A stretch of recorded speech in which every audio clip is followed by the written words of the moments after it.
Folks, Canadian Prepper here. We got some important World War III information for you. It appears that there is another front that is about to open up in this war, and it is a major escalation. So we're going to talk about that today. If you didn't know, we already released another video today. You might have missed it. It was more educational in nature. We find nowadays people are more interested in the informative stuff, in the current events, daily news analysis.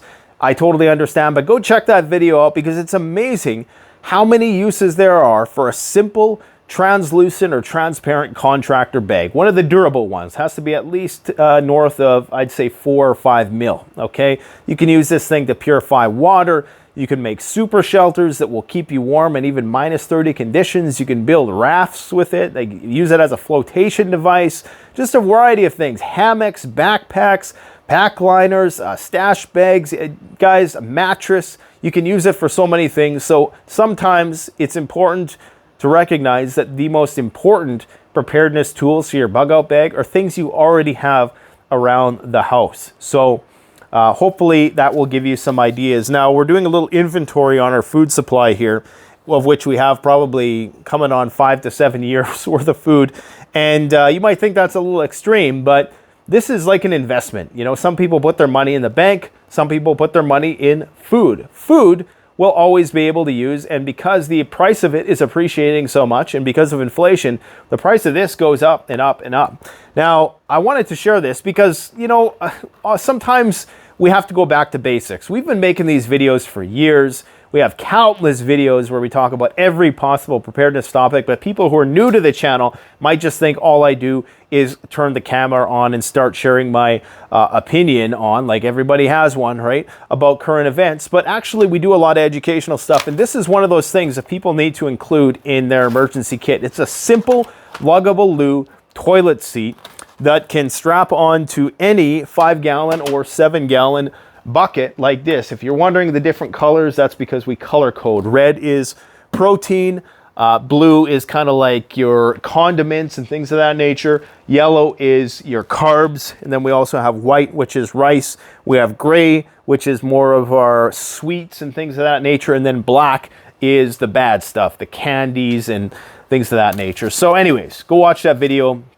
I'll post a link in the description if you want to know more about it. But, you know, if you're stuck in a fallout shelter, or in our case, a basement, after the bombs drop, you're going to want a sanitary way to dispose of your number twos. And maybe we'll do a video on that. It's not a pleasant topic, but it's important. It's absolutely essential that you have a way to dispose of those pesky number twos, because you can get sick. And the last thing you want is, when you're already potentially dealing with things like radiation sickness, to have to deal with cholera or some other waterborne pathogen that might emerge because you didn't handle your waste properly. Now, let's get to the point of this frickin' video. 3 minutes in and we haven't even got to the point.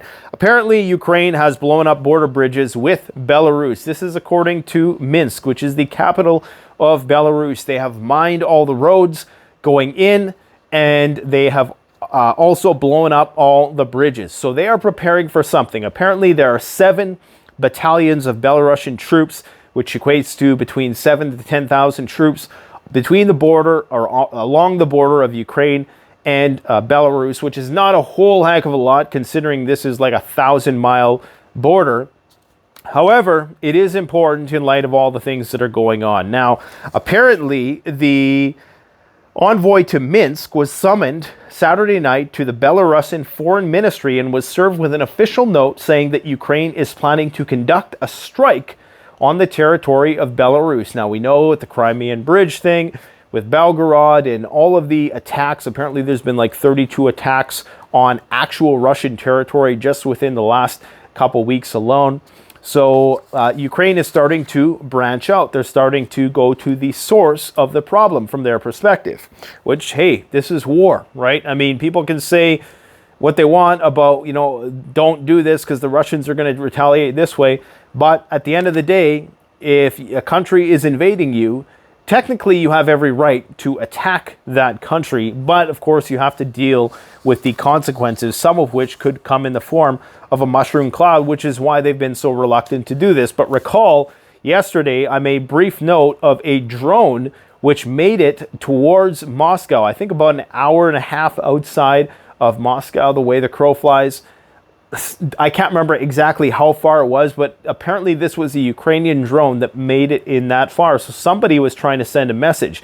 Now, according to the BBC, and I know I'm kind of going on different stories, but they're speculating that what took out the bridge wasn't a truck at all. They are suspecting that it could have been some sort of underwater drone, because apparently a few weeks ago, this black kayak looking thing came up shore on the Crimean coastline, and the Russians took it out to sea and detonated it. So it could very well be that something very similar is what was used to take out the Crimean bridge. Now, I'm still not ruling out false flag. Apparently, the Kremlin now says they have concrete evidence that it was done by the Ukrainians. But, you know, with the fog of war so thick, I guess we're never really going to know. They're saying it was a truck bomb, but, you know, truck bomb, you have to ask a lot of questions. Did the person in the truck, is anybody going to be so nationalistic enough to want to give their life for something like that? Or was it just some stooge that didn't know, and no disrespect to the person who didn't know? Maybe I should, you know, walk that back, because it's an innocent person who, you know, probably didn't have to. But either way, if it was an innocent person that was used, then Ukraine kind of has to answer for that too, right? They have to answer either way.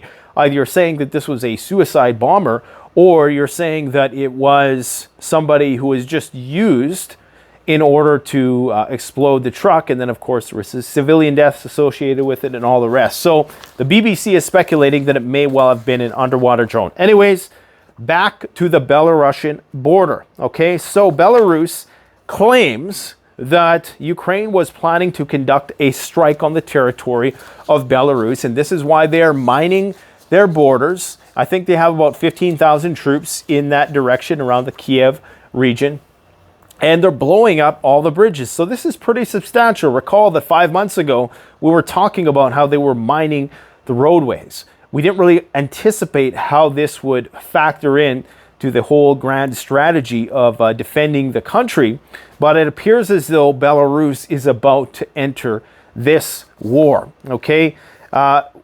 In some way, shape, or form or another, it appears as though Lukashenko is about to engage in this conflict. Now, does this mean that perhaps Ukraine is getting ready to welcome in more Polish fighters? Now, apparently, from what I hear, and you can go and fact check this, if you definitely fact check everything that I have to say in this video, but apparently 5,000 Polish mercenaries are currently just around the Zaporozhye region alone. Okay, and this is a way that a country indemnifies itself from Russian reprisals, is to just say, well, they're mercenaries, right? You just take the patch of your country's flag off or whatever, and then you just, you know, call yourself a mercenary. That's basically what they're doing. That's how NATO is partaking in this conflict. So could it be that NATO does plan on intervening more in this war, and they're trying to prevent Belarus from being able to come to the assistance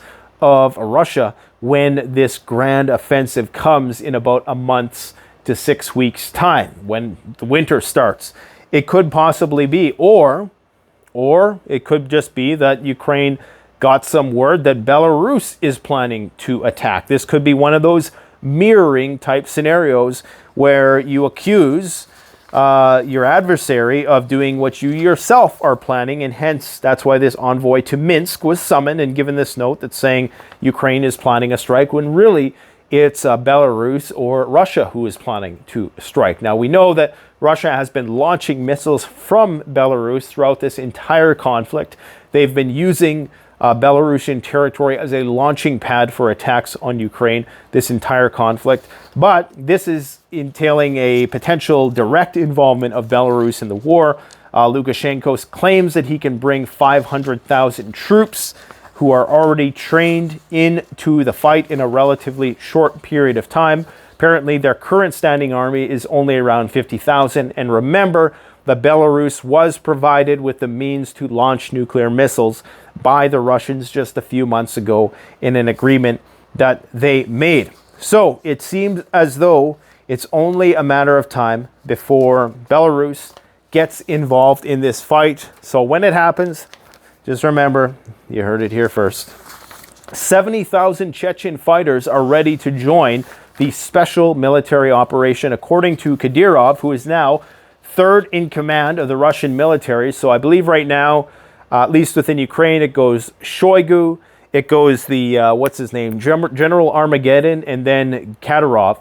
Now, there's only 10,000 Chechen guys fighting there right now. If they throw 70,000 into the fight, I mean, that is definitely a game changer, because as far as I can tell, these Chechen guys get off fighting these kind of wars. One of these Chechen fighters, based on some of the stuff that I've seen, some of the video footage I've seen, is the equivalent of like 3 to 4 NATO fighters, and Russian fighters as well. They're just, they live and breathe for war. They're kind of like a modern day Spartans of sorts. I'm surprised Khabib isn't in there joining them yet. So I think that these guys are very well armed, very well trained. It's only a matter of time, I think, before they start to double, if not triple, their numbers in this fight. And I do believe when that happens, Ukraine's going to have a hard time dealing with those guys. Like I said, 5,000 Polish mercenaries supposedly are amassed at Zaporozhye engagement line. Now, what is this all going to mean? You know, because really, there's all this infighting now with NATO. You have Poland demanding reparations from Germany. Maybe not the greatest time to be demanding reparations when you're trying to have a unified front against the Russians.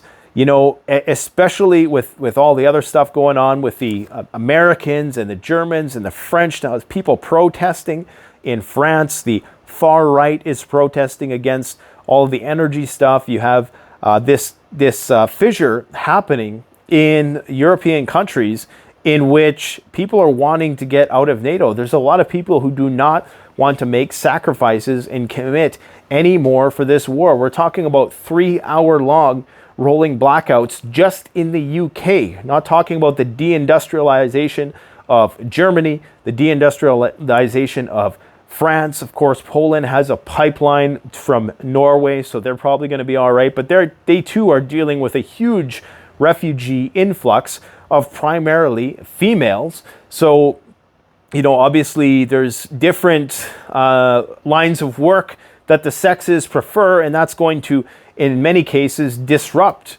you know, just the demographic of that population. That's going to put immense amounts of economic stress on that country. So it's only a matter of time before NATO, potentially, that this infight starts to happen, and one country in NATO is pushed into this conflict more directly. It's probably going to be Poland taking a more active role in the conflict. It's really all going to boil down to what happens with this major Russian offensive, which is being planned, because now we know that the Russians are accusing the Ukrainians. They're saying that they have hard evidence that it was the Ukrainians who in fact did this Crimean bridge attack. And they're saying that it was a truck bomb, although the BBC is saying, that doesn't really make a lot of sense. You look at the video footage, and, you know, I mean, it's the BBC, right? It's hard to say, you know, who's trying to talk up whose capabilities and who's just giving us a straight scoop.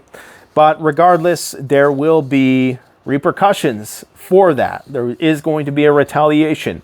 And right now, the Russians are being uncannily and scarily quiet about all of this. They're not really reacting in any way, shape, or form. And that should concern any military person, because clearly they are planning something. Putin doesn't seem at all fazed when he comes on camera, and when you tell him that, hey, you know, your biggest pipeline has just been blown up. Comes on camera, very calm, cool, collected. You tell him that the bridge is blown up, comes on camera, calm, cool, and collected, and doesn't appear to be getting emotional at all. And that should be concerning. You know, I would be concerned if I was NATO with respect to what the Russians are in fact planning, because between the Chechens, between the Belarusians, and between the full force of the Russian military and a no-rule style war where all targets are targets, as opposed to, you know, limiting their offensive and trying to actively minimize civilian casualties. I know a lot of people don't believe that, and you know, there's definitely a debate to be had about the extent of that. But they could be doing a lot more indiscriminate damage than they are. That's absolutely for sure. This is not the carpet bombing that we've seen in Iraq. This is much different than that. Now, apparently John Bolton might have had a slip of the tongue here. He called for Putin to be assassinated. Yes, he thinks that they should do regime change and they should assassinate Putin and, of course, put in a puppet government in Russia. Let's see how well that goes over.